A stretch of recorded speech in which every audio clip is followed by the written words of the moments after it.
As the captain of the nearby ship saw the flares, he assumed they were fireworks. He only realized the next morning that they were SOS signals from the Titanic. Welcome to my channel. And today, let's find out what really happened to the Titanic. It is April 15th, 1912, and the Titanic has just struck an iceberg. The impact has ripped a hole in the ship's hull, and icy water is pouring in. Passengers and crew members are desperately trying to escape the rapidly sinking ship as lifeboats arrive late at night. There is confusion and panic. People are screaming, running around and trying to get their loved ones onto the lifeboats. But there isn't enough room for everyone.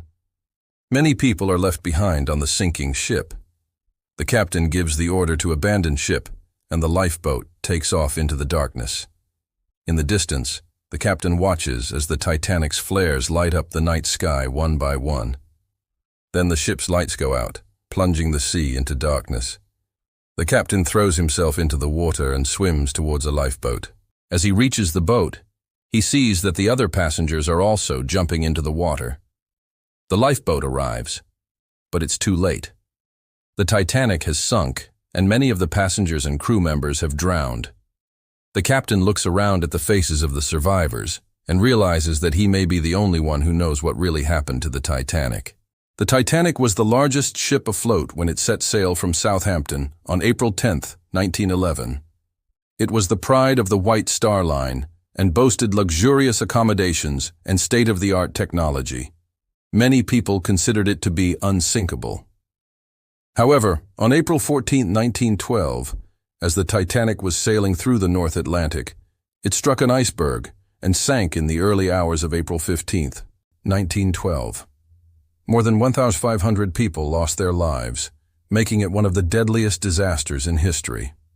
The sinking of the Titanic was caused by a combination of factors, including the ship's excessive speed, the lack of lifeboats in the area, and the inadequate number of lifebuoys.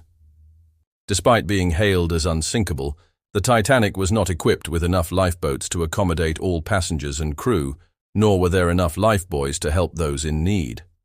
The captain's decision to ignore warning signs about icebergs in the area also played a role in the disaster.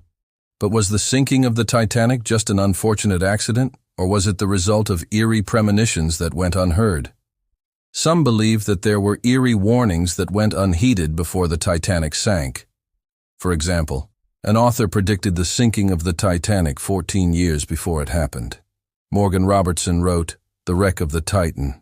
The story is exactly the same as the sinking of the Titanic, but he wrote it 14 years before the Titanic sank.